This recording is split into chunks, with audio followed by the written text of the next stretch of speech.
Hi, everyone, and welcome to the show. This is the Let's Talk YouTube station, and I'm Valerie Lorraine, your host of Serious Shenanigans. Beside me over here, I have our producer, Quentin Ford, and we have quite a show ready for you. So, there's been some last minute changes, which is why we popped on just a little bit late, and you're just going to have to watch to find out what that is all about. We, I don't know. We are just here. That's all there is to it. So we're pretty excited to have this show. This is episode 9, and we are live. And as we know, things happen on lives that we just can't predict. So we're in that little spot, and we are going to do our best to entertain you for the next little while. Quentin, how are you doing tonight? Terrible. Are you? Yeah. What can I do to make it better? I don't know. You might have got our show canceled. I got our show canceled. Yeah, yeah. I've been You might have got trying. you. I'm gonna blame you and say you got our show canceled. Uh You huh. waited till we got 9 episodes in Mm-hmm. to finally get the show canceled. Right. I don't know why you did this. You sabotaged your own show, I and have given. and what was the purpose of this? Why would you sabotage your own show, Val? Because Tuesday nights have good things on TV.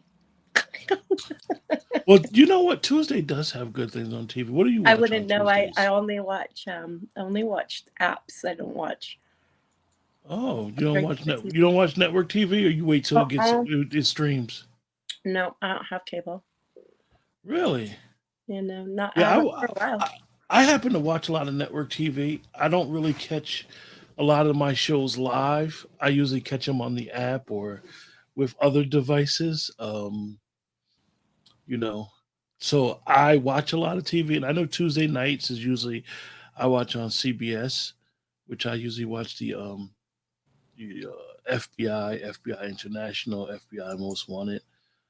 I'm a big Dick Wolf fan. Everybody knows Dick Wolf from Law and Order, but he actually has something to do with all the FBI shows on CBS as well as Chicago's, which is Chicago PD, Chicago Fire, Right, and I've the watched the those. I can get those Chicago's. on my app. So. So that's So I why. That's so I why know that you asked. I um told you. so I know you we were supposed to have a show tonight, and unfortunately we had some technical difficulties behind the So scenes. do the intro, and So we'll tell everybody. Do why the. not? They need to know. Do you think they're going to still join us? I hope they do. Because you and I are like we got some. Like, I'm still gonna ask some. I'm blaming I. you.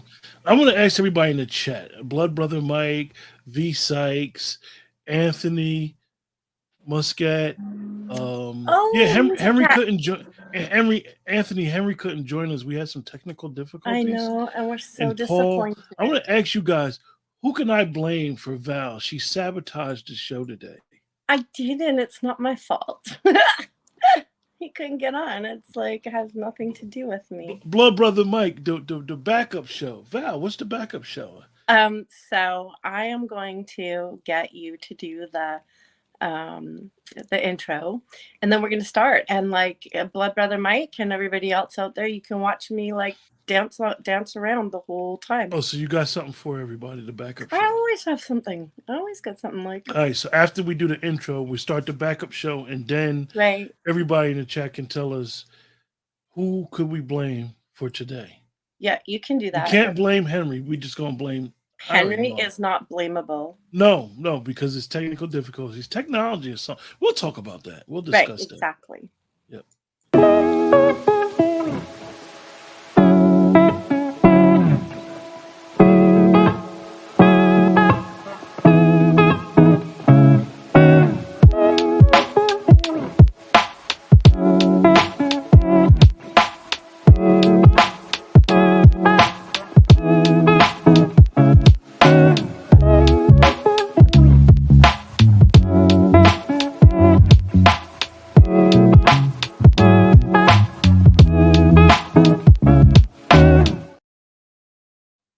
All right. So Welcome Val, everybody. We're so a couple excited a that you're couple here. people have responded with who we're gonna blame. Oh, my bad. You were about to say welcome everybody, but we had Welcome, already everybody. we were already on, right? So how we We welcome were, them but I again? can still welcome them. It's fun. Okay. Who did they say that I should blame? Okay, we're gonna go through it. Okay, Blood brother Mike. It's Val's long hair that caused him not to come on. Come in. probably Tangles. I watched it today, though. What type of dance? And you know what's funny, blood brother Mike? The running joke is usually I mess with Val right before the show about her hair. Um, So usually when you guys come on, she's usually talking to me, and then I'll just hit the broadcast live, and so she's in the middle of he conversation. does. He V does that. Sykes said we are blaming technology. Yeah, definitely See? technology. Technology. It has nothing to do with me. Blood brother Mike said, "Love that guitar." The blame game. Love the players. Right? I Blood know. brother Mike Like, said, "No one in. I don't see no one in chat." Blood brother Mike. The reason why you don't see no one in the chat because this show is streamed to two different channels. Two different YouTube channels. So you can't see who anyone in the chat. Actually, I can within the next week or two, I'm going to be able to put the chat on the screen, so you oh, will see every comment that comes up. So that's one of the good things about technology. It's always moving. People are creating every day, thinking of new ways to make it better for us human beings. we love And that. All right, let me so let me let me move on to Plan B. So oh, you are my Plan B. So let's just. I'm gonna question you. Plan B is a political. That's in the political argument. It's debate. It's in Roe versus Wade. They always talk about Plan B. I mean, now you're dealing with American politics, Val. You call me Okay, Plan B. you're my Plan B. Oh, okay. Okay. So, Quentin, tell me what makes you Henry X, the great person we know. Huh? Those are questions that I have prepared for tonight. Oh, What makes let I was teasing. What makes Quentin the great person that we know? I don't know about all that. I just try to do what I do. I just try to do what I do. Um that's all. I like doing this. I like conversations. I like you know what's funny, Val? I really like people who don't agree with me but know how to express their disagreement, and then we can have a real conversation and get different point of views. Um and it allows for me to grow with other people, um, and allows me to look at it from a different lens because I believe that we all see things different. Anthony, my Instagram is Let's Talk 1931 at Instagram.com. So that allows me to be able to learn. I think everybody should be learning. If you're not learning, you're gone. You're in the ground. So Well, I and think every day it's we true. should learn. Diversity is really important because if everybody and if everybody likes us, if everybody agrees with us, if everybody like, I mean, where's the challenge in getting to really know somebody? I think Anthony asked me for my IG handle because he might think I'm a poet. I'm not a poet. So you're not a poet, but you are a wonderful critique of a poet. And like, anyways, You that think I'm? You know what? I try not to really critique poetry. I think I've been in the last 3 years. I have been exposed to you guys poetry on a bigger scale, probably than most, because I have allowed myself to listen to different forms of poetry, and I always will say that I will compare poets to a lot of rappers because I was around some musicians at one time in my life, and I say that because you have all types of cliquish stuff in the poetry realm. Um, I don't necessarily think it's cliquish. I think that um, just like in any community, right? You have people that you connect with. So I would say that it's certain poets that you connect with their work more so than others. So they become your innermost community. And it's My funny. experience. It's funny why I say it was cliquish, right? The reason why I say it's cliquish is because poetry is very. I appreciate that, blood brother Mike. I appreciate that compliment. It's cliquish to a point where it's regional. Um, it's about who you align yourself with and what type of poetry. I know I'm one of them type of people. I like to hear poetry that makes you think. I love thought provocative stuff, not so much politics sort of stuff, but thought provocative stuff. Things that make you think outside the box. Things that make will challenge your values. Like Hmm. water's wet, but why we can't drink salt water, but we could eat the fish that's in the salt water. So I like a lot of things metaphorically will be like, oh shit, This is a you really good just question. Like, technically, why aren't fish salty then? it makes you think, right? So and I used to work in I have some seafood background, so that's what made me think about that. But you got to be able to think outside the box. Um, I do wish that a lot of the poets that I've been around, and I'm gonna just say it, I do wish they just supported each other. Definitely on these platforms because with virtual poetry outside of performance poetry, which with performance mean you're right there with the person. That's what I mean by it, right? With virtual poetry, it's a little bit harder. And the reason why is because you're talking into a camera. Hmm. So a person may not have the confidence of the crowd. And you don't have that response that as people would say the energy. So you may walk in a room and you could be in a down mood, but you got a performance. You walk in that room and they just lift you up. You might see that one person in the front row that Yeah. knows Val that you'll be like, oh shit, I didn't know you were coming. Now your whole energy shifted. Okay. Opposed to with performance And poetry. and I agree, but but I also think that you become well versed in.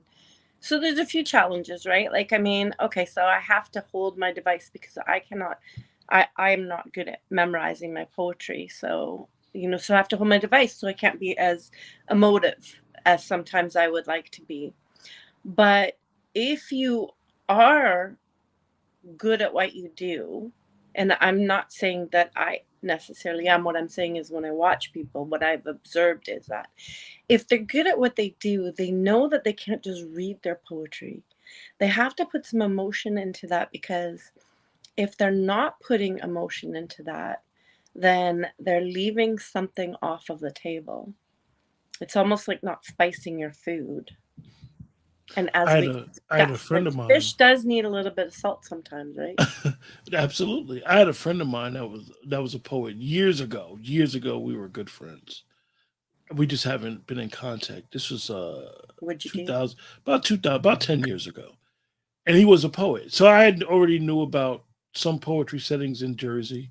So me and him had a conversation. I asked him about his book. I bought his book. It was actually the first book of poetry I ever bought. And he was older, right? Okay. But he was livid of people splitting poetry and spoken word. He hated that people split them up. So I didn't know, and I didn't know much about the difference or if it was a difference, right? But I'm learning through virtual poetry, it is a big difference.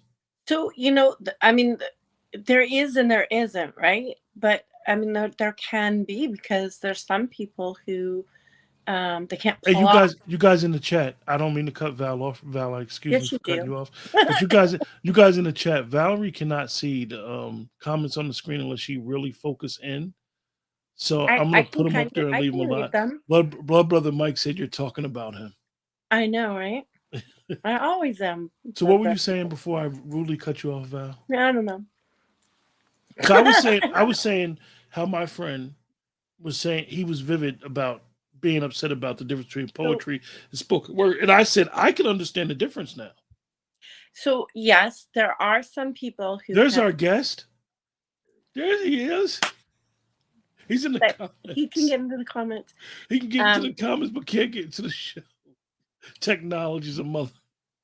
yeah, right. Isn't that the truth? I'm so disappointed because I'm going to talk about Henry for a bit because um, when I first came on Instagram, Henry X was one of the first people who reached out and asked me if he could interview me, and I was like over the moon. Um, and Henry and I have had some very, very good conversations. And if you want to talk about somebody who has a very good way with words, um, he thinks a lot, and he is an excellent conversationalist. So, I really had some very, very good conversations with Henry, and I was so looking forward to this interview because I have over the years been interviewed by Henry, I'm going to say 4 or 5 times. And Okay. so I was really looking forward to the fact where I could turn the tables and interview Henry. I was really ecstatic about it. But I must say, in all honesty, I was a little bit nervous about the shenanigans because it's not that Henry and I haven't had some laughs together. It's just that like our laughs are just very natural through conversation. They're not necessarily, we've never really like just R and I, we're all about shenanigans. Like we're So having conversations and like we're busting each other, right? So but there was some really great questions that I had, and I'm gonna save them because I think what I'm gonna do is I'm gonna grab Henry and I'm gonna go onto my other IG page, which is Origin of Thought, and I'm gonna interview him there because it really means a lot to me to be able to turn around and interview somebody who has, in some ways, been a mentor to me. He proofread one of my books. He did an intro to one of my books. Let's see, and it's just um, a very kind and generous soul, and not only just to me. Like I really need to people to understand that this interview meant a lot to me because Henry is so you weren't going to let me talk about Henry before the show. no. I know you wanted to, but I Why was not? like, no, I we're not. have to talk about Henry. I know we do it about every guest, but Henry is just like he has done things for certain people in this community just by offering them an opportunity to be on his show and lifting them in that way. And Henry said he's with all the shenanigans. So we could, Henry, oh, honestly, trust me, I honestly, had some good things, but I'm honestly, saving Henry, it. I'm saving it. that I'm gonna do it. you're gonna Val's gonna interview you, Henry, right I am. on I'm gonna do IG, it on IG so that we don't have the technical and problems that he. and trust me, it's gonna be some shenanigans over there. But we could do a little shenanigans with Henry now. So Val, Yeah. I noticed that Henry's an author. I do a little. Henry is an author of multiple books, and he's also a mentor. He's always pushing people to become authors themselves. If people are like, oh, I don't know, he's like, why don't you know? Like, just do it. Um, so yes, he has. I think he has 6 books now. To be honest, Mm. Does he I keep them? hate that I only Does think he keep them? Does he keep them at his house? Because he I don't have does. one. I don't know about Henry. Why are you guys just telling me about Henry? Gifted's in the comments. Why Gifted? Why you never mention Henry to me? Yeah, I'm putting everybody on He's blast. putting everybody like, Blood brother Mike. You know Henry, and you didn't tell me yeah, about Henry. down the Henry. But we've tried to bring Henry on the Mm. show before, and it Yeah, didn't work we out had. then either. I was just hopeful that some time had passed and that technology was going to be a little bit nicer to him. But He said he leaves people crying with the shenanigans. And Blood brother Mike said, "Did anybody order the wings?" I've never seen Henry do that. But I'm going to trust that he's So he's a 6-time author, and so Val, yeah. why you never told me about his book, or 6 or the other 5? Can I blame Well, you? no, because we opened up that chat and I got him to send links to his book. So Gifted never mentioned him neither, and Gifted's been on the show plenty of times. Well, we're talking about Gifted. I didn't give her the opportunity to talk about other people. Like, so, okay, so in the way that you're speaking about this, everybody who comes on the show, I should be like, so what do you think about Henry? No, if they And know Henry, if they know Henry, it's Henry. you gotta you Henry, you have to pay it forward. If he's this, and I'm not saying that you're not telling me a story. He's this dope individual, dope poet, dope gentleman. Even though he's from Dearborn, Michigan, that's a shot. He told me he was from Detroit, but he might be from Dearborn. But you guys, you introduced me to this beautiful poetry community. You guys are warm. Everybody has shown me love, so I would expect you, Val, to be telling me about this man. Well, you did schedule him on the show, so why'd you wait till episode 9 to get him on the show? He should be jealous. Why? You have to, like, warm up. I didn't want him to. I wanted. Okay, how to explain this? I wanted. I mean, there's a long list of people who I would like to interview, and so it was nice to be able to warm up and get my feet wet and get my footing in the show before I brought on people who I felt like would be maybe a more challenging interview for me. Like some people, I don't know how to explain it. Like some people, I know them and I get a really good sense of them. And even though I may not know them as in depth, right? Like when you're talking about somebody who is as well versed and has done so many interviews, right? Like, I mean, I can hold my own, and I think that I'm pretty good at what I do, but I really needed to sit back with this interview. You're laughing at Blood me. Brother Mike is really on you tonight. I I don't know know what you he's did. that way. You must didn't bake them cookies and send him no cookies down there because he is on you about something. He's like, who's ordering the wings? What did you do to Blood Brother Mike, Val? I just was born. He's on you. I know he likes to be. That's Blood Brother Mike, though. He likes to be snappy. Yeah. So, but you know what? Like, I developed some really Hey, what I thought were great questions for Henry X, can you put your website in the chat so I can highlight it so I can know for myself and everybody where we can purchase your books via your website? What's your website? Just put your website in the chat. Yeah, and I highly recommend getting his books because he just has he has a way with words, but his thought process is also very deep.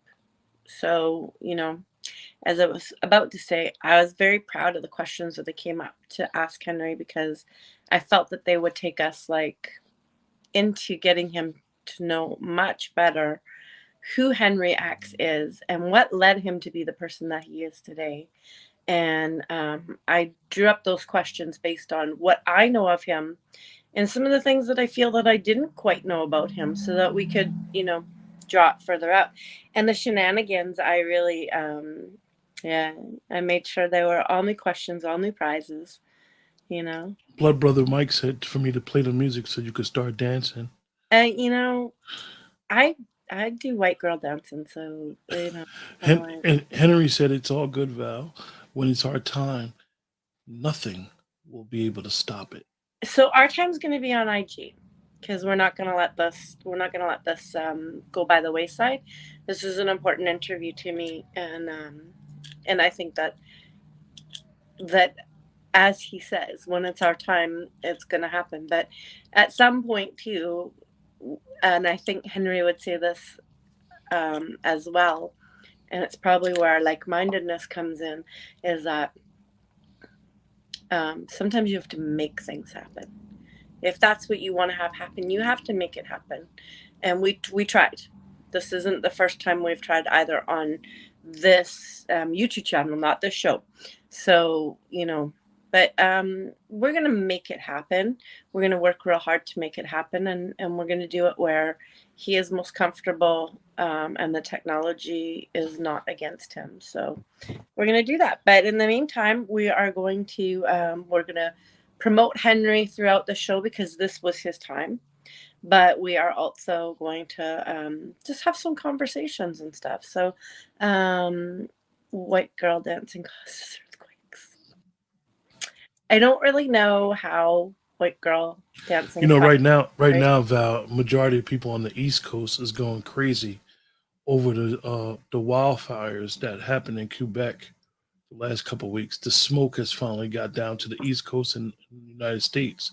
So everybody's going crazy, talking about it's smoky, it's hazy, like they never dealt with wildfires before. So So everybody in, everybody's in a panic. in Ontario, like back there in Quebec and all that, they would have those things happen, and I think that it's actually relatively not quite as common as it is when it happens in BC because um, we have wildfires almost every year, and some years are worse than others. But we usually get them in about August when it gets like really scorching hot up in what we call it the interior, right? So it's the mountains, and people more living up there. It gets scorching hot, so it doesn't take much to start a fire, and it gets really hazy. It gets apocalyptic looking around here. The sun goes kind of this red color Hmm. behind the haze, and it's very gray and dark. And sometimes you can even see the ash fall. It looks like snow,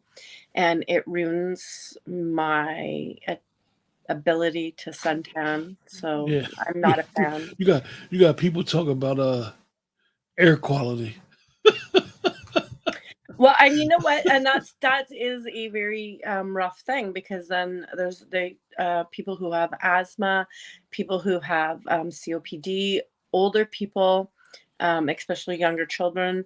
They're all told like stay inside, don't go out because the air quality is so poor that it is going to affect your lungs. So, those are concerns. And who wants to stay inside in the summertime? Yeah. But yeah, it kind of sucks. So I'm very sorry for those people in Quebec and all those people that are feeling it um, in the states there that it's blowing down from. But guess what? Basically, it's life, and you know, fire and brimstone happens sometimes right here on Earth. So let me ask you, Val. What do you like about doing shows on IG opposed to what? Give us the pros and cons of doing shows on IG and doing Right. them on other platforms. So I have been primarily in IG, right? That's where I started. It wasn't long after I was on, I was doing my own shows, and they became very well received. Um, I love, I love the fact that you get a little sample of somebody's poetry and that they're excited to come on. And um, I love that a lot of times people will come to me first. Now, I'm not saying that I'm not the only person this happens to, but what I'm saying is people in the community they've always sent DMs to be read.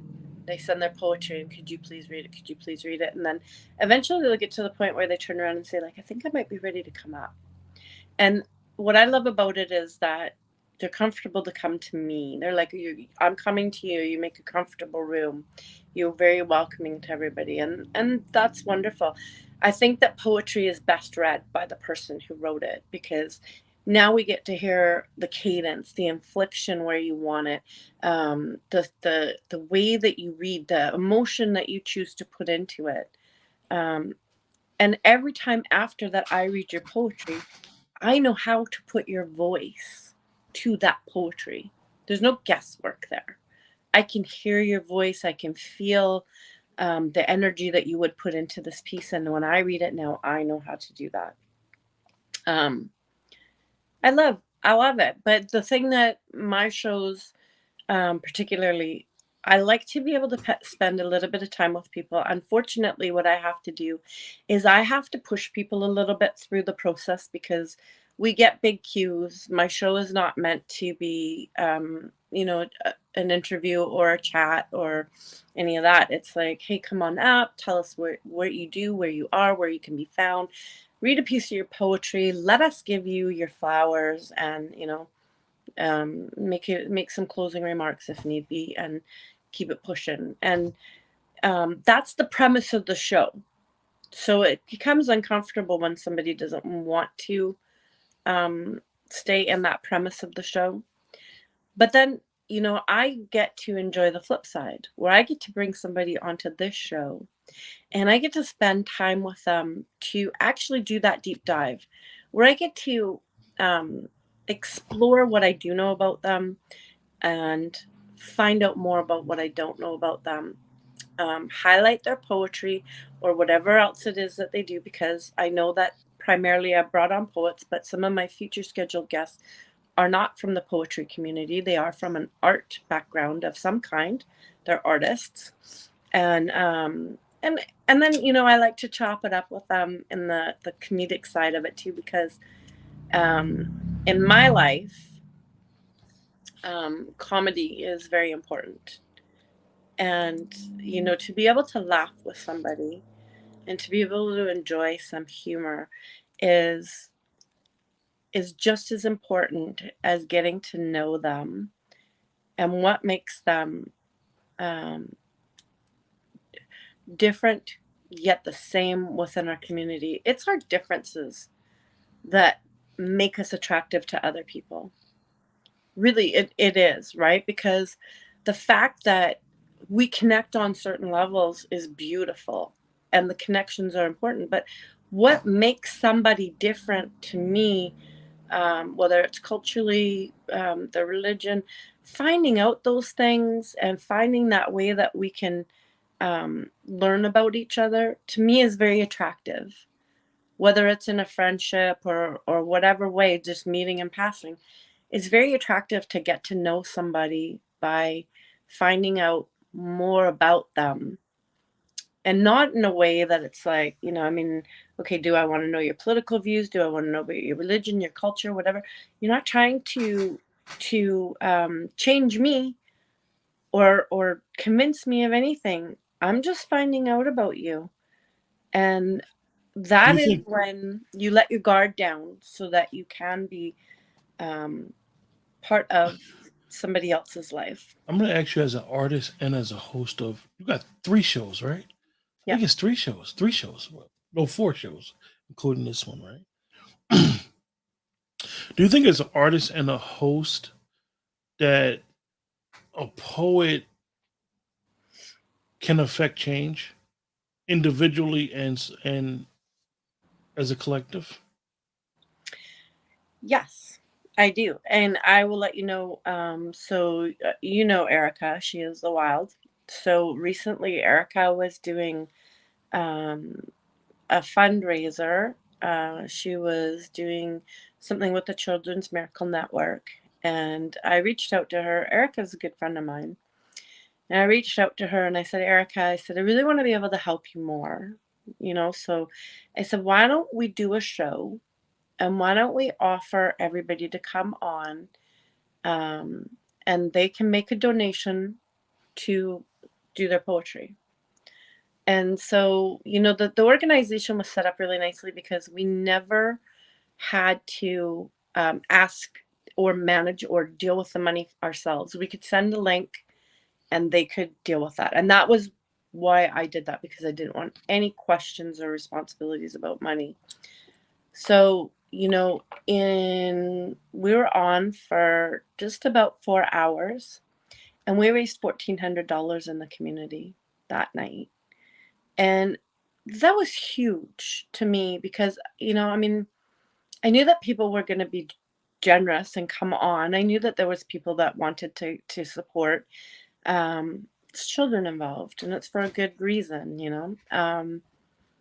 But $1,400 was exceptional to me. But that was one instance. There's a lot of other instances I've seen that are similar. um, and it shows that people support each other. But I think that poets can support change, and artists in general. I think that they can support change, and I've always said this. I've talked to many, many people about it. I think that the very first thing that an artist needs to do is to entertain people, because the minute that they entertain people, they have their attention. The next thing that we need to do is share our message, our advocacy, our whatever it is that we're trying to focus the change on.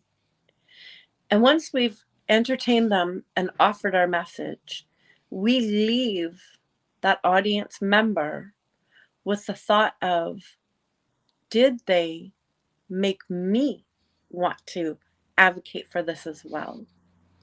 But without doing those first two things, we haven't given anybody any information to offer them to want to make some change in somebody's life, even if it's in their own. I have a I have a two-part question. Okay. I'm going to ask you the first part, which you'll be able to answer very. But the second part, I won't be able to. That okay? No, the second part. The second part may. Um, it's more of as a Surprise host. me. Surprise me. Okay. Let me get part one through first. You think artists have a responsibility? No, I don't. I don't think that anybody has the responsibility. And I'll tell you why. So I'm an advocate for domestic violence. I'm an advocate for domestic violence because I suffered it.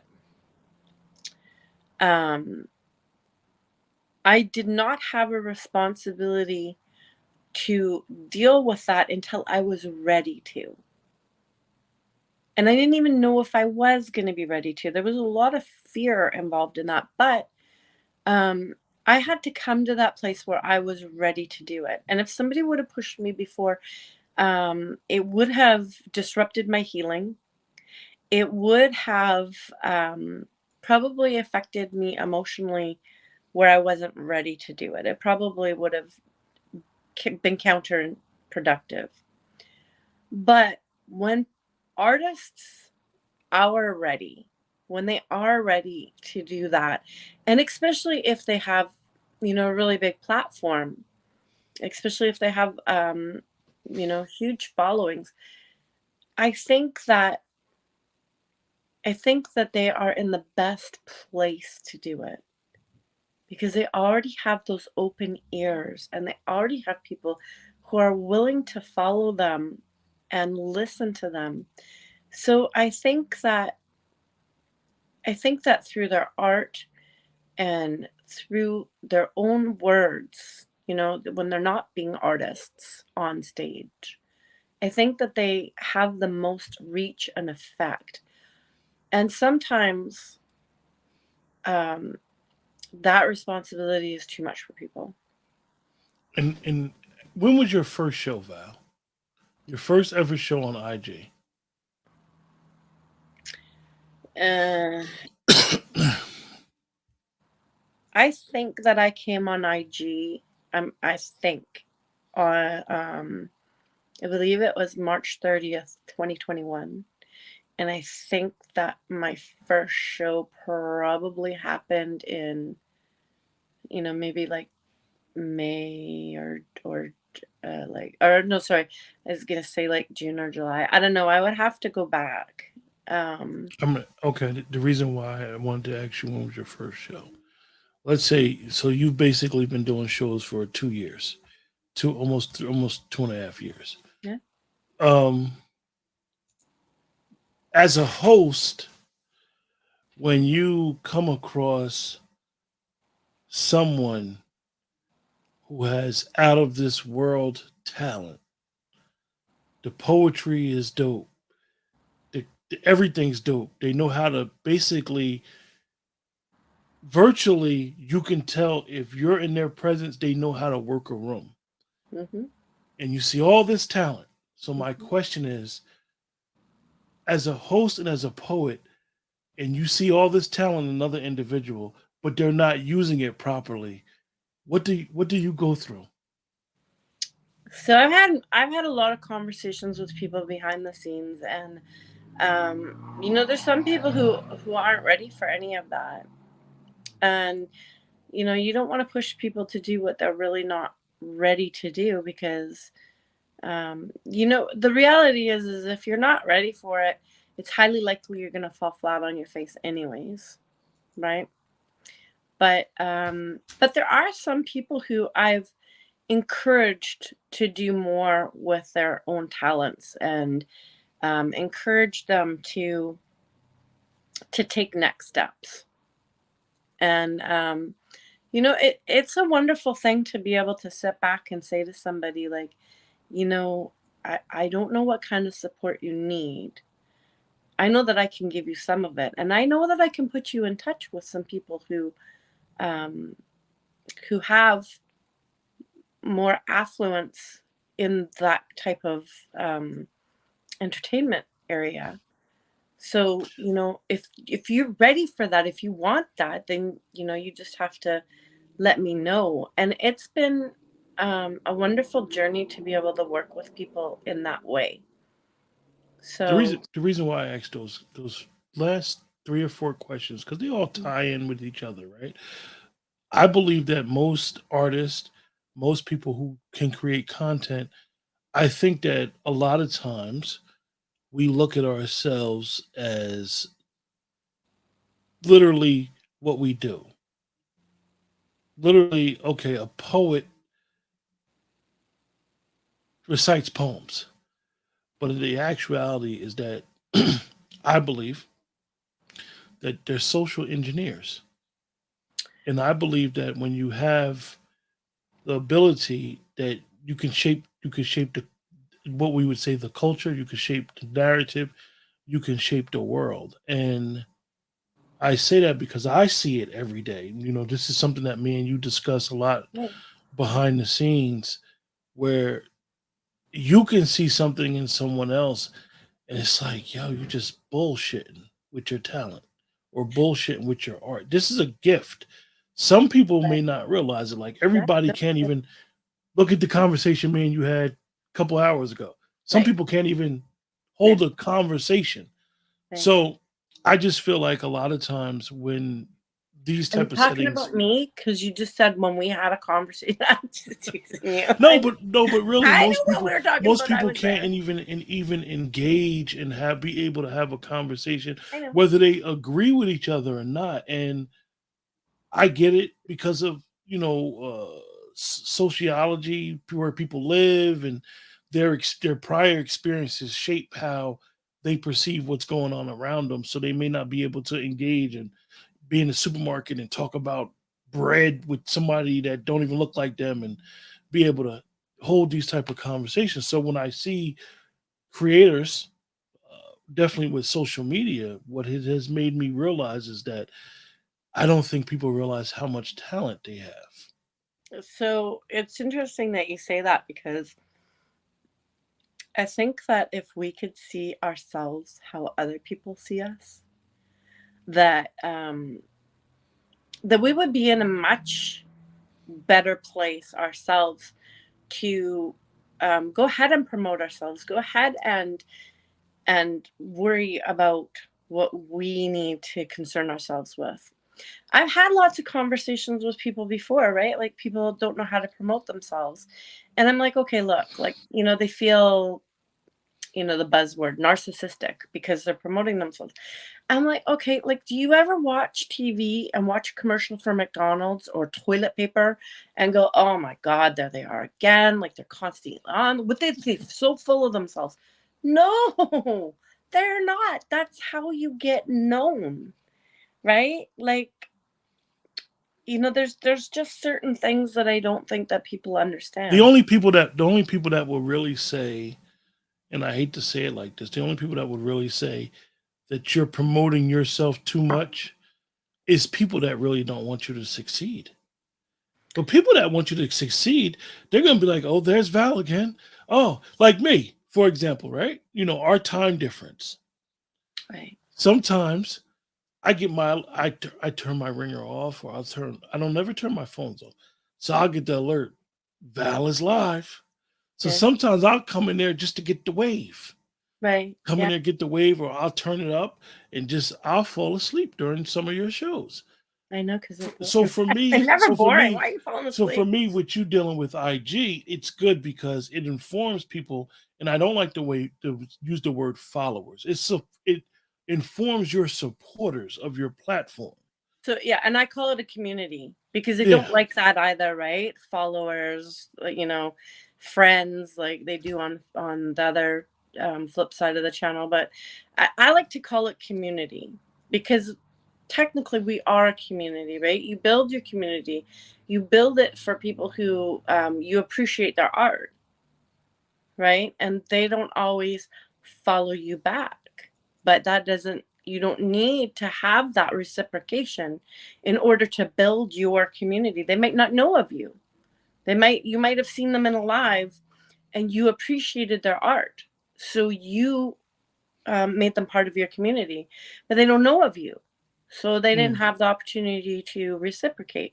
I mean, there are a whole lot of people who I would have liked to reciprocate it to as well, but IG caps you at 7,500 people. That's it. You could have as many people become part of your community by following you. It can go on and on into the millions. But as far as you building your community by following other people, you can only have 7,500 people. yeah. And So then you're behind the scenes, I guess, or what we would say behind the scenes. We know how that algorithm game goes, and it's like when you're on different platforms, you got to play the game. You got to play the game. Now, I know your you do. situation with TikTok. So Oh, look, TikTok. even that So much. you can't access your TikTok account, but I you want got to my play the TikTok back. even though. And I always try to understand my relationship with Facebook. Mhm. You have My to. relationship with Facebook is crazy. And the reason why is because Facebook will flag me to Right. lower my content on my feed. They'll do whatever, and they'll come a year, 2 years after. And But the they will tell Facebook me, algorithm, which is Meta, is right. totally opposite than the Yeah. IG Yeah. algorithm. Yeah. And They focus on different things. and like when I asked you the question about IG literally, and I know we can get on the IG through a desktop now, but IG stability, what has made IG great is it's built for mobile. It's Correct. built for, and that was the difference, you guys that are in the chat. That was the difference between being able to be Henry in. It's easier for access if you're on mobile to Mhm. get on IG than to come through, I use StreamYard to come on a third party service.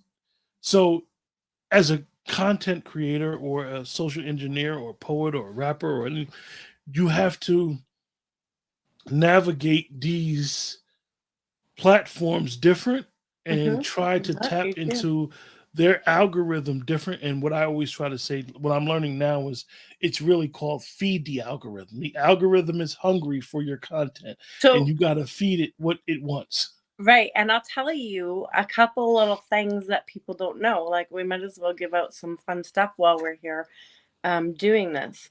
So, did you know that one of the algorithm tricks in IG is you need to like your own content?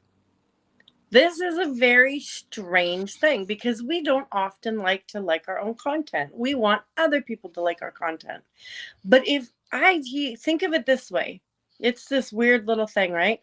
If you don't like all your content, your own content, why should IG fish it out to everybody else for them to like?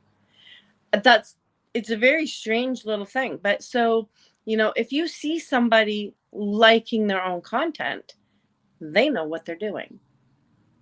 And So, and and it's the same way with YouTube. Uh Actually watching your show and mhm, watching your show within the first hour, um, of clip. liking it, and engaging with the chat. Yeah, The yeah, engagement helps, and then your audience in your chat. What happens is it will show shows like the one they're watching, and then it will right. be like recommended Yeah. recommended stuff, and it's always changing, and So it it's does always change, but there are certain consistent things too, right? Like, so if you, let me say, I put up a show, right? And people come in and they're like, hey, what a great show you had. So there's two things, or even if it's a post and you put a caption into your post. So there's two things that you really need to consider doing. The first one is that, so I know the words that I'm going to put in my caption of my post or my show because I did it, right? So if you are responding to a a post, somebody's post, use some of the verbiage that is in that post. All right, in the mhm. caption, because IG is all of a sudden super excited about that. So a lot of times, because people don't know this trick, is what I'll do is when I answer their comments, I will answer them, but I will also use some of the verbiage that was used in the caption because IG, it's a trigger point. IG is like, oh, they're talking about The the post, keywords, right? using the There's the keywords. keywords going back and forth. So you are now you're expanding where where it's going because they're like, oh, people are talking about this, so there's got to be some good things. We're gonna shoot this content a little bit further. The other thing is that when you are IG considers 4 words I'm trying to think of the right phrase because this is the first time I can't bring it to mind, but 4 words is a a comment. meaningful conversation. Yeah, That's what yeah, the meaningful verbiage is. conversation. So IG considers 4 words. So if you do a response to somebody, use 4 words. So it could be thank you, heart, heart. They can emojis are considered a word, right? Or a character. So you could use 4 fire signs, whatever that is. But if you are now what it's doing is it's saying, hey, these people have had meaningful conversation. We are going to start to show them each other's feeds. You have to be able to know a little bit about the algorithm in order to trigger it. If you just know 5 things, then you are now helping yourself immensely. So, Blood Brother Mike asked, "What are your thoughts on hashtags?" Hashtags are vital. Hashtags are absolutely vital. But here's the thing with hashtags. So most people go in and they hashtag things that have the highest amount of content in them. So, like you might see 1 million or 300,000, right? So, I'm not saying that you shouldn't take those up because I do. I use IG Poetry Community, I use a few of them. But what you really want to do is you want to use hashtags that have 1,000, 5,000, 10,000.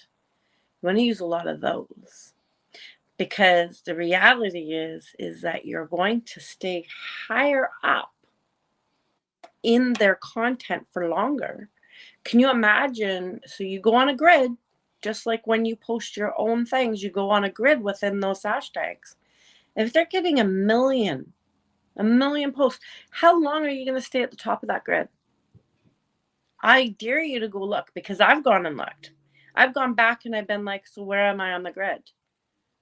I'm already down 30 or 40 screens, right? Like when you're sliding, the width of your phone on the screen, 30, 40 screens in just like an hour or 2 hours. So somebody really has to go and look for your content or be infatuated with sitting in that hashtag and looking. If you're going and you're looking at the ones that have 1,000, 5,000, 10,000, you are staying higher on that grid and more visible for a lot longer. And when people go into that hashtag, they're going to find you really quick. So, One of the things that hashtags are is hashtag literally in social media world. They're tags. right. They're literally tags. So, like Val said, when you tag your video to something, you want to have it in a tag. Like Val said, it's going to be not of it wants to be you want it to be relevant to the content, number one, True. and then you want it to be relevant to what we would consider a trending one, but it has to be trending up. So, And yeah. go ahead, And Val. the other thing that I strongly suggest that you do is always add music to your content. And when you're adding music to your content, try and find ones that have an explosive amount of people that are popping that reel onto their content. Um, or get something that is like popular in the now.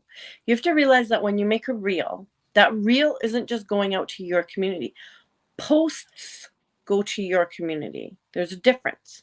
A post stays only within your community. Nobody else can see it. Now, this is a little bit old because posts are now showing as reels, but a reel goes out to the entire population of people.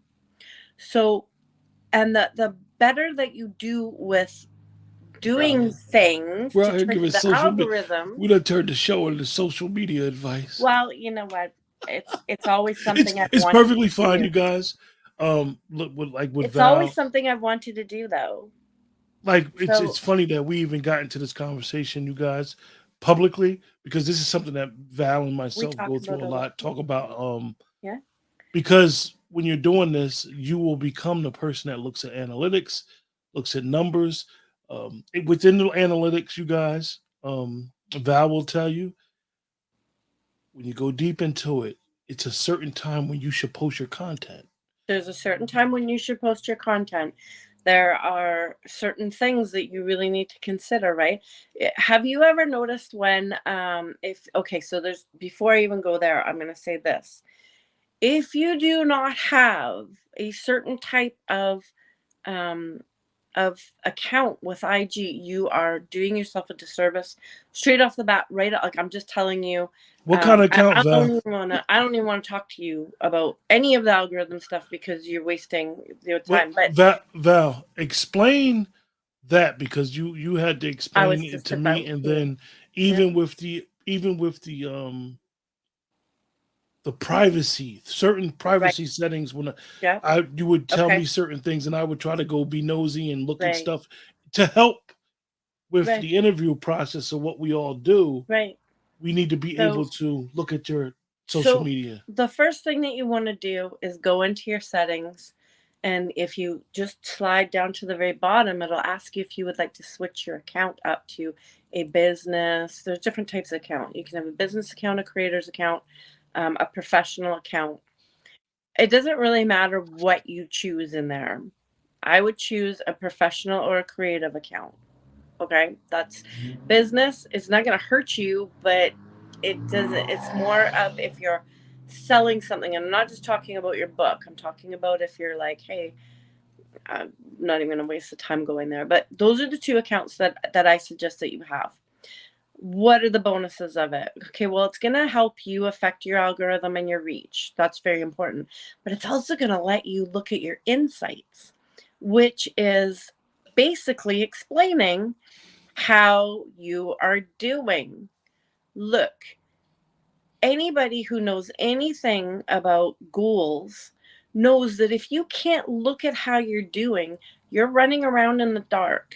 You might as well not have a goal because you need benchmarks. You need to be able to say, like, hey, this is where I'm at, right? If let's just say if you're trying to lose weight, you're going to step on the scale once in a while, not to defeat yourself, but you're going to see where you're at. You're going to maybe count calories and find out at the end of the day, like, did I stay in a certain range? This is the kind of things that you need to do about your account if you want your account to be blowing up and getting more views. If you're not getting more views, you're not going to be getting more likes. You're not going to be getting more people joining your community. Like, there's a whole series of things, but So that's the Val, first thing. why what would be the difference between you promoting serious shenanigans on IG? What would be the difference from you promoting it from 8 o'clock at night to 8 o'clock in the morning? So, So we're in North America, right? So you have to realize that there's a whole, like, I'm going to promote it at 8 o'clock at night, and now you're going to get every single person who is sleeping over here. What about all the people in the rest of the world who are awake? So all those people, like, even if you're like, well, my target audience is like North America, okay, but while you're sleeping, your reel is still doing something. It is still working all the way through the nighttime. If you promote it at 8 o'clock in the morning, first off, everybody in North America, the majority of people have gone to work, and everybody on the other side of the world is sleeping. So you want to promote it at nighttime. Let's say that you're like, hey, you know what? Like, I just don't have the nighttime to do it. If you notice, if you're paying any attention, right? If you're promoting a show, like, say I'm promoting this show, I'm putting it on 2 days ahead. Why? Because that reel has time to trickle through so many pieces of people and get through all those feeds. It might be highly likely that you're not going to see that on your grid for 24 to 48 If, hours, if I'm not in direct with your algorithm, I right? definitely want to see it. Right? But you want to be able to look and see. So there's certain things, like, have you ever seen if you post a reel and you have that account where you can see that those kinds of insights, right? So when I post an account, when I post a reel, it will give you at the end of you posting, it'll say, hey, you've unlocked these achievements. So I don't know if you all realize the more achievements that you unlock, the more algorithms you are triggering. So you really, really want to take advantage of all those different um, achievements that you can unlock. So when you post your reel, you want to be adding trending music. Okay, you can tell trending music by something that's just brand new released, or how many reels it's been associated with, which it will tell you on there. So do that. The other thing that you can do is add a poll. A lot of times, if you've seen mine, I just say, like, so I'm doing a show, I'm like, hey, I know Henry X. That was on the last one. It's just a poll.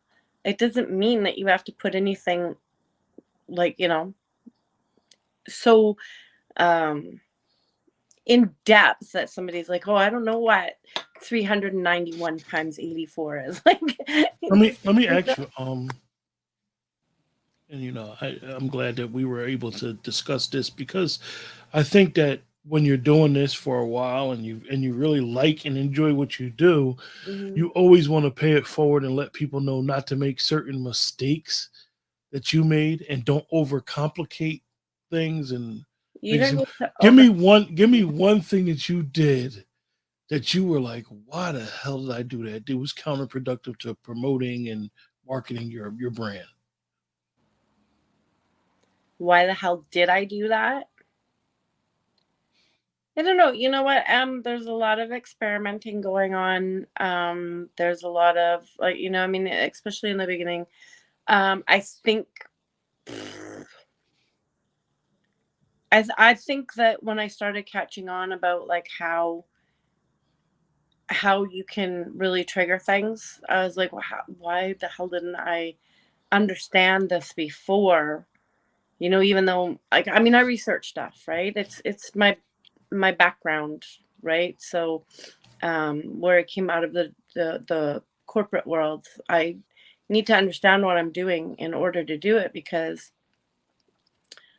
I don't, I mean, if I'm going to the effort and I'm spending all this time doing it, it better be worth my time, I'm gonna right? I'm gonna tell you, right? I'm gonna say to you something, and you're gonna know exactly why I asked the question. So when you guys in the chat, so we realized that Henry X, the technical difficulties, right? This has been a pet peeve of mine prior, a couple years ago when I first started out. This type of situation, when we come across technical difficulties, as a perfectionist, you want things to go well. You want things to go right because you know when you had that bomb show and you feel good about yourself. You don't worry about how many people seen it. You just feel great. You're on a like a cloud nine energy. Yeah. So me and Valerie, you guys in the chat, me and Valerie are deciding what we're gonna do. 2, 3 years ago, I probably would have been like, no, we're not doing nothing. Yeah. However, what I've learned from trial by error is we have a responsibility to the audience. Right. We do. And like at the end of the day, don't what I've learned, Val, is don't overcomplicate what you're trying to do. Just do it. You know what I mean? Like don't like you know how we could prepare behind the scenes. We prepared. You did all the questions for Henry. I was all on his IG. I had some Right. special things. I was messing with him, and it's like, damn, couldn't get him on. I know. It And was a it's mess like, at this point. yeah, and a couple of years ago, I probably would have been like, well, Val, I became with the excuse. I'm a little tired. Yeah, We yeah, might as well just put the cancellation out there and we'll try again. yeah. And instead, what I've learned doing this is like brother Mike said, is the show must go on. You must continue to um, do what you do best and try to do the best at it. Don't overcomplicate, don't overthink, and just try to just push and push and really try. So, you guys, for me, in the last year or so, since I've known Val, not as long as some of you guys, I can talk to Val as a host of a different platform. So I can get a lot of insight on what I do and we come together and I know a lot of the ups and downs that she goes through. And I know one thing about Val, you guys, I think she might enjoy hosting more than she like might reciting poetry because I think she gets a different feeling with being able to help. I remember about 6 months ago, and I'm putting you on blast now, Val. She Wonderful. was so overwhelmed, and when she told me all the things that she was doing, I was like, "Damn, you're not doing nothing for yourself."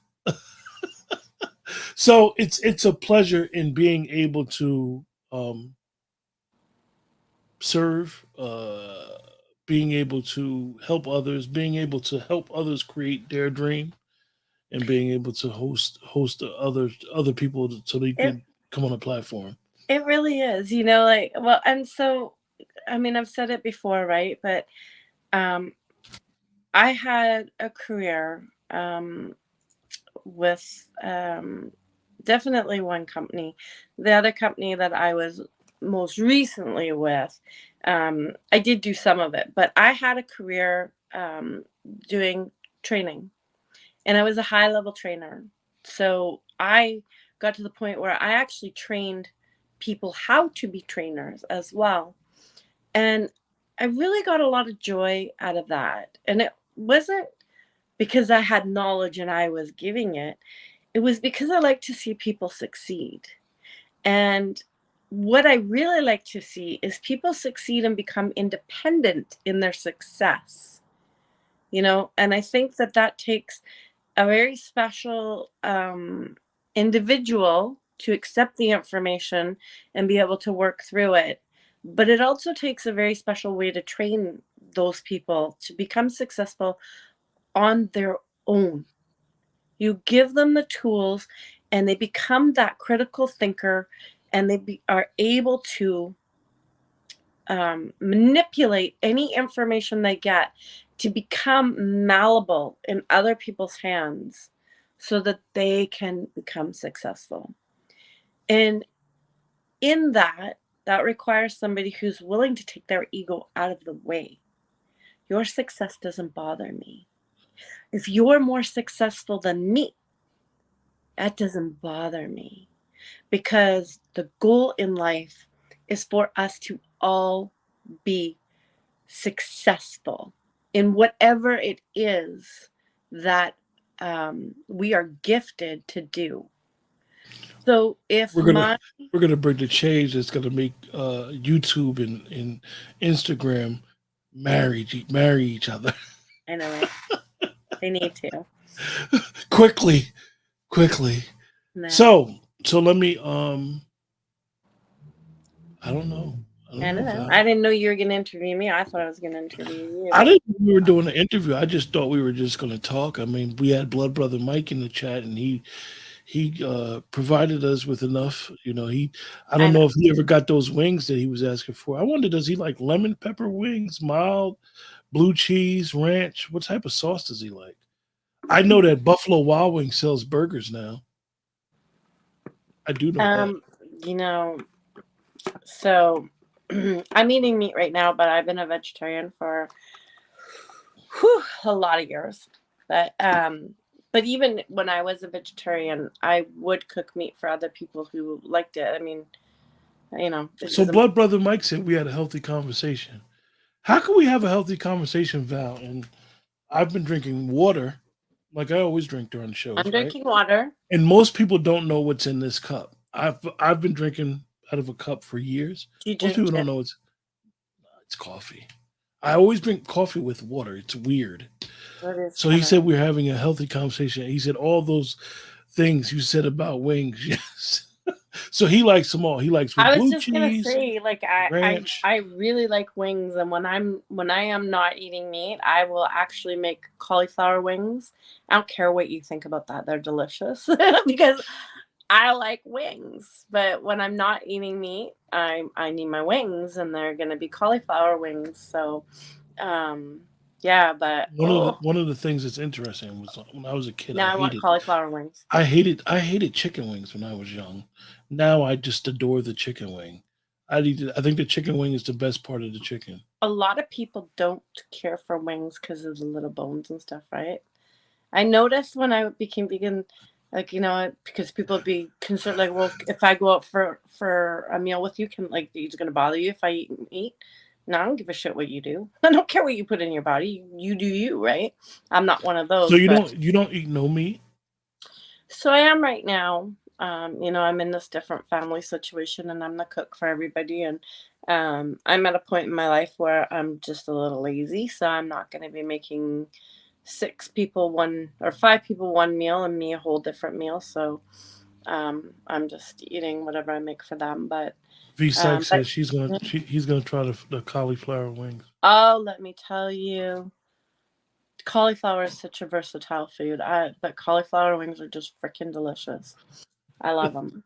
Honest. What's your favorite dish you like to cook? Now Mm. we're in my wheelhouse. I'm the culinary guy. So What am I actually. Well, let me see. So if it has to do with me, then I want to make a carved prime rib. mm, Just sorry, like this it's cooked slow. It like seriously, it melts in your mouth. It is glorious. But if I'm eating, do you know why prime rib is so good? I don't want to know because No, I'll tell you. it marinates. It's so Well, juicy. from my experience with culinary school and then going to learn how to butcher, right there where that rib is, that piece of meat, that piece of meat on the cow, right there, that muscle is the most worked muscle on the cow.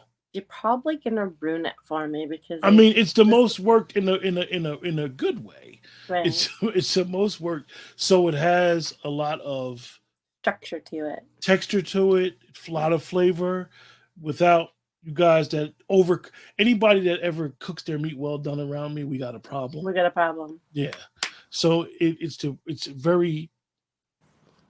portion of that cow, and this is why most people always say they want, you know, they want the what they call it. Well, we call it the best of both worlds, but most people call it the porterhouse steak, where it has the prime rib with the New York strip, and it's two pieces of meat, and actually they taste T-bone. different.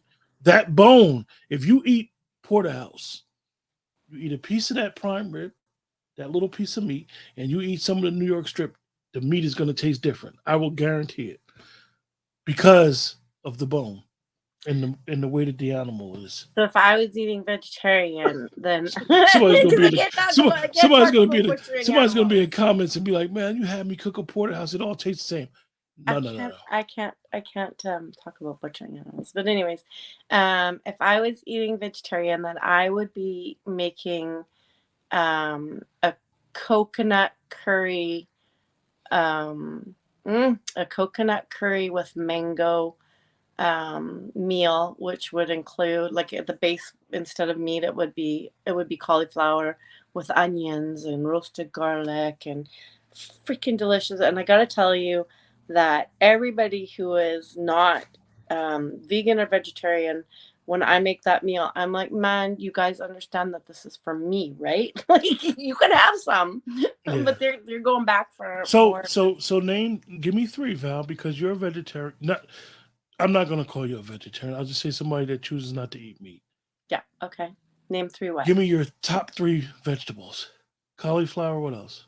Oh, there's got to be cauliflower in the house. There has to be broccoli and zucchini. Broccoli has more protein than meat in it. So, Difference between a vegetable and a fruit. difference between a vegetable and a fruit. Um, you know, um, ketchup is not a fruit. It's not a Someone vegetable. said, Val, you're part Jamaican. I'm part Jamaican. No, Yeah. I'm not part Jamaican. I'm So difference not. between a vegetable and a fruit. You guys in the chat, if you guys were American, you guys know what you were taught in elementary school between the difference between a vegetable and a fruit. What's the difference? But so they talk about it having like, a fruit is going to have like all the seeds, right? But it doesn't make sense because tomatoes have lots of seeds in it, like Tomatoes are both. right. So I've heard that, but zucchinis, think about zucchinis and squashes and cucumbers. That's another thing. There's got to be lots of cucumbers in my house. We go through so many cucumbers. We just put in a garden. And yeah, I was like, man, we need like a whole ton of, there's got to be bell peppers in the house. There's got to be onions. Like, yeah, there's just, it's so expensive. But like my favorite, my go-to, like always is Greek salad. Mm. Gotta love a Greek salad. And I make my own dressing. It's, yeah. Now let me ask you something. Do you like Well, your vegetables? You guys just don't mind me and Val. We're just having a very interesting conversation. We were just talking about social media and when to post, and now we done got to food. now we got to food. Messing around with Blood Brother Mike, who appreciate you for joining us, and I know you had to leave, Blood Brother Mike. So let me ask you, Val, because we're still on food. Okay. When you make a salad, do you put it back in the refrigerator or do you leave it at room temperature? So it all depends when I'm gonna eat it next. But if I'm gonna eat it, I got a story for you. If I'm gonna eat a salad, I'm gonna pull it out and it's gonna sit on the counter for a good hour. I don't like cold food like that. I prefer my food either barely chilled or room temperature. I'm not somebody who's gonna pull like a cucumber out of the fridge and start eating it. I don't like my food cold like that. I don't know why, but whatever. I just adverse to it. I gotta tell you, so my father has dementia, and I would pull food out, and I'd come back in the kitchen ready to eat it. My dad would put it away. I'd be like, "Damn, man, you could tell him, look, I put this out because I'm gonna come back and eat this in an hour. Like, just let it be. You don't need to clean anything up, man. The kitchen's clean. Come back, Do you do throw you it." eat cheese? Oh, I know this is Lordy, Lordy, Lordy, I tricky not being as most people say immediate. That's why I didn't say you were a vegetarian because I know a so lot of people that eat cheese that don't eat right. actual meat. So when I'm eating vegan, no, I don't eat cheese. I will make creamy sauces. I use something that it's nicknamed Nooch. It's nutritional yeast. It gives that flavor of cheese, and it's healthy for you. But I will also use cashews. If you soak Oh, we lost Val, you guys. coffee, Somebody somebody called her. even though I have my do not disturb on, somebody still try to call through. Oh, here she Um, goes. you use like cashews, you soak them, and then you blend them up, and they turn up to be like a real creamy sauce that kind of, if you put the nooch in, it tastes cheesy. But But now that She makes I'm a not bash. She vegan, makes a bechamel sauce out of cashews. That's very interesting. And so I could see when you say that, I could see it. it's I could see how delicious. A little that bit of would lemon be. juice. Yeah, yeah. Oh, some.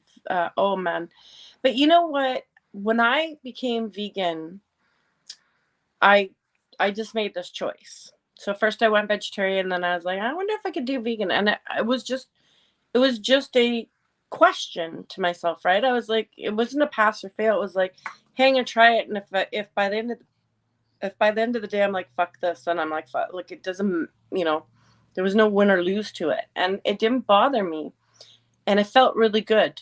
I felt really good eating like that, but I was not prepared in a world where everybody eats meat and cheese. I was not prepared. I didn't have the thought process. I didn't have the understanding.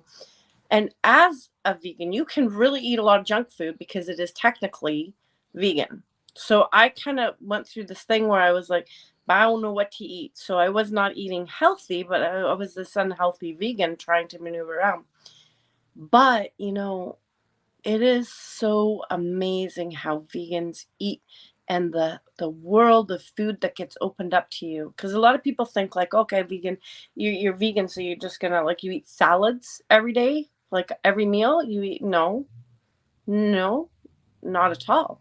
Like that's not what happens over I mean, here. I believe that I had an uncle that was a vegetarian Mhm. years ago, and he was very creative. Yeah. Like I And remember he used to make these fish fish sausages where he would bread them, and it was straight fish. It was straight. He would use whitings, and I'm like, how the hell? But he was very creative, and he just like I don't eat meat and stuff like that. And so I there's definitely understand. so many things that you can make. Like, do you know that you can make a carrot taste like bacon? Yeah, yeah. I mean, it's incredible what you It can do. the problem I believe with us eating, and I don't want to get our show flagged. The problem is when they mass produce this stuff. Okay, so I have a lot to say about that, and you can tell me to be quiet because I don't want to get our show flagged either. But the reality is, if you were ever told that you need meat 3 times a day, that was by people who want you to support the meat industry.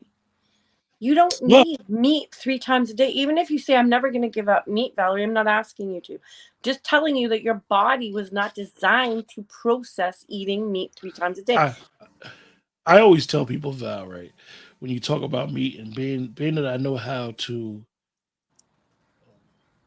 cut what we call a third. Mm, I can cut a half a cow. I can cut into what we would consider as we call it cosmetic cuts, basically cuts enough where you get your food at your table. right. However, when I speak about meat, I always say, well, Oprah did a big show on meat years ago, and she lost. They sued her, and she Hmm. lost.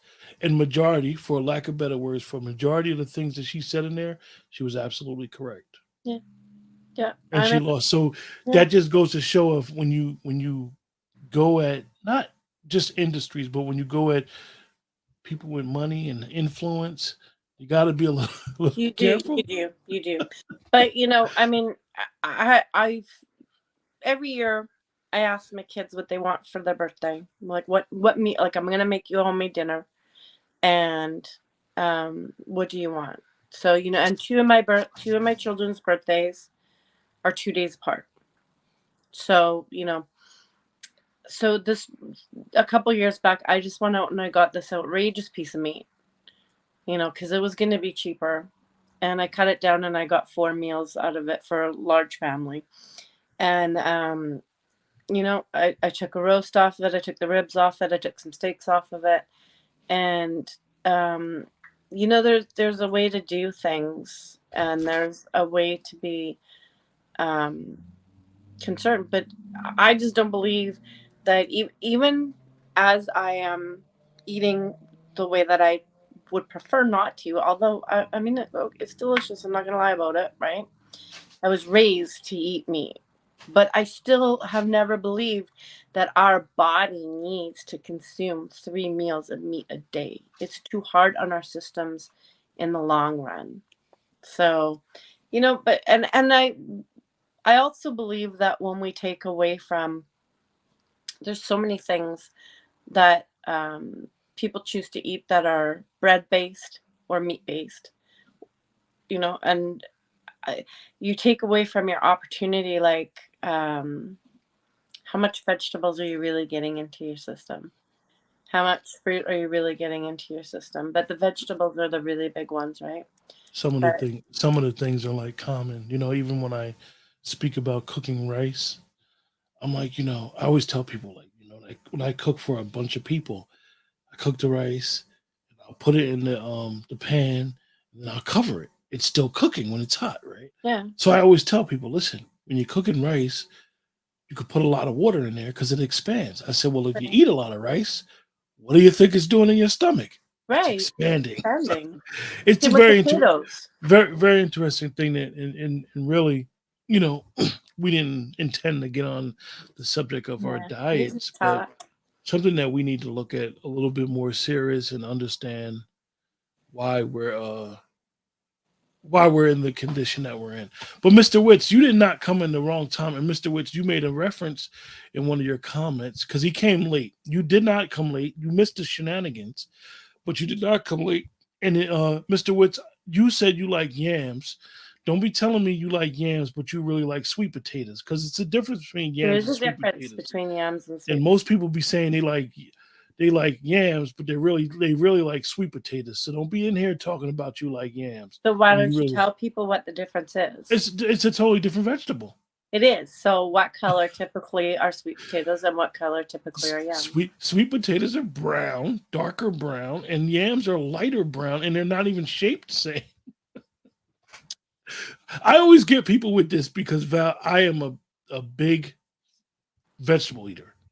Hmm. I can eat vegetables all day. Oh yeah. But I don't like, believe it or not, when people make me sweet potatoes, if you put sugar in there, I'm gonna look at you like you're crazy because It's not needed. it's not needed. It's not needed. It has natural sugar, and for somebody who bakes, I don't even like to put sugar in the pie, but most people like their stuff super sweet, It's super. and that's why some of it. Well, I don't want to get into that because then So YouTube will flag us if sweet. we start talking about health issues. Right. So sweet potatoes, sweet potatoes, the ones that have the orange flesh, right? The, you know what I'm talking about? So they you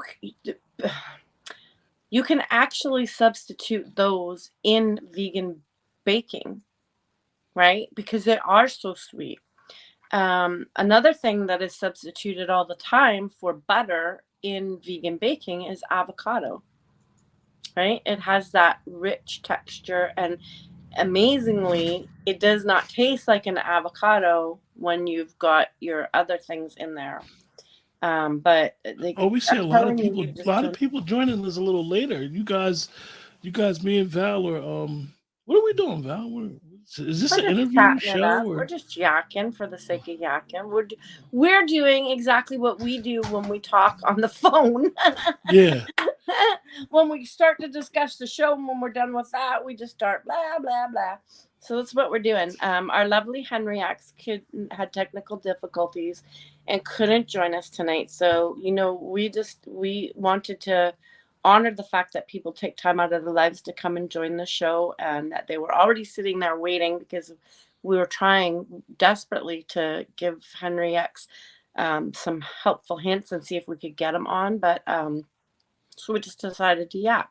So we talked about life, we talked about algorithms. Now we're talking about food because, you know, I will never be a skinny person no matter if I'm vegan or what I eat. I enjoy food. So, you know, it's just the way it is. Mr. Witt Um, said, "Oh, well, bring me in. I feel like cutting up." well, can you send him the link and he can cut it out? Mr. Witt has an incredible poem about colors. So you guys, Mr. Woods, I would love to bring you in. I think we're But just Quentin has to get up at a couple yeah, hours. flowers to go to work. Yeah, and this girl talking about food. This girl hasn't eaten properly today because I wasn't feeling that great earlier, and then just is starting to feel better and get ready for the show. But I haven't eaten dinner yet. So, Val, before we close out, because I know you are a taskmaster, who's going to be joining us next week? So I have Chaz the poet. He was scheduled to come on next week, and I'm excited about it because he is somebody who is relatively outside of our regular community. I enjoy his poetry. He's young. He does do spoken word, so he lives in the IG world as well and shares his reels, but he's also out in the spoken word community, such as Mr. Wits and Coach and Gifted, and a lot of our community is. So I think that they would really enjoy him. And I mean, I know about him, but I don't know a lot about him, so it's going to be really nice to interview him to be able to Great, get to know more about him. great, But my calendar is full up until the beginning of July. So we have like this show is people want to come on it. I'm excited. I have some wonderful people coming on. Not all of them are poets, but they are artists in their own genre.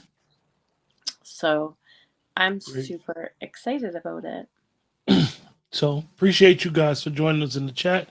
Sure We do. welcome you guys to join us next week at the same time. Hmm. Hopefully, we will be able to, like Valerie said, she will get an opportunity to interview Henry on IG, Yeah, which will we'll be do it on very soon. IG. I can't And wait. I've got all it's my questions and my shenanigan bits. yeah, definitely. So hopefully that interview will go down real shortly. And like I said, appreciate you guys in the chat for joining us. Until next time, We take do. care and have a great night.